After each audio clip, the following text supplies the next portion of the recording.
Can you be a good Jew without believing in God? Can you be a good Jew without believing in God? Well, first of all, certainly there's a lot of good and morality that one can do regardless of what they believe in. Judaism is way more action-oriented than it is theologically or philosophically. It cares much more about what you actually do in this world. And obviously, many people can be good and do good things regardless of what they believe, whether they're atheist, religious, all those things, obviously. But there's two important things to bear in mind. One of those is that what makes Judaism particularly unique is that it doesn't just say be kind, do good, but it actually has a lot of specific, concretized criteria for what that good looks like. So, for example, honoring your parents. You know, people can say, yeah, I honor my parents, you know, I don't know, see them once, talk to them once a month. Judaism says, no, actually, you have to really help make their existence easier. You don't call them by their first names, you stand up when they walk into a room, you don't sit in their chair, all these things. Likewise, they say, yeah, I'm a kind person, but they don't see anything wrong with gossiping about other people behind their backs. Judaism says, no, you can't do that. So whether it's that, whether it's being judgmental about people, many people would think I'm a good person, you know, they might define that as not doing any harm to someone, but Judaism would say actually part of being a good person means you don't judge people badly and always assume the worst in people. So actually what we mean by good is such a loose idea, and I think what makes Judaism particularly special is that it concretizes the way we behave towards our fellow human beings. But also, equally, there is an idea, a sense in Judaism that a fundamental part of our life is our relationship with God.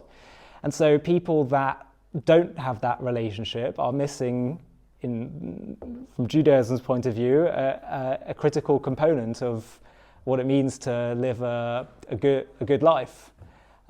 So definitely from the aspect of ethical towards one's fellow man, of course people can be very moral, but Judaism, I think, does a lot more to concretize those things into much more specific and detailed ways that I find really beautiful.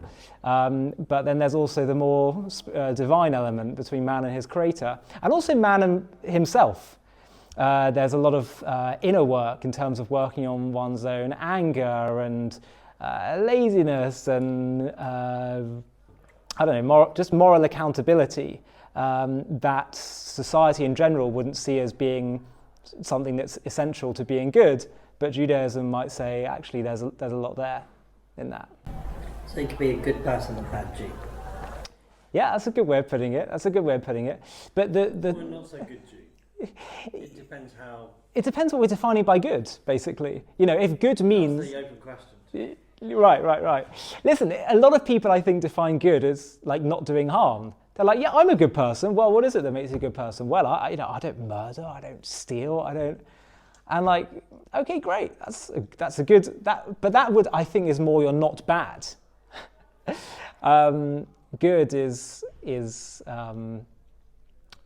quite, deeply prescribed in Torah law, and it's much more about what you do in a positive sense, not just what you don't do. And it's quite amazing the level of detail it goes into in our behavior with our fellow man.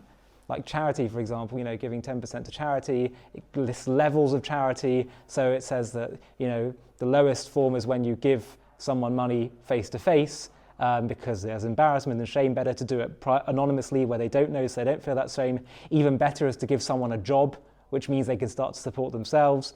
It tells us that if someone, part of charity is also what someone's used to. So if someone loses a huge amount of money and they're used to a certain lifestyle, they're in some ways it's more necessary to help them get back to that certain lifestyle than someone who never knew that. So it's more just the detail in the ethical laws that I think is often missed without that kind of structure that it has to offer.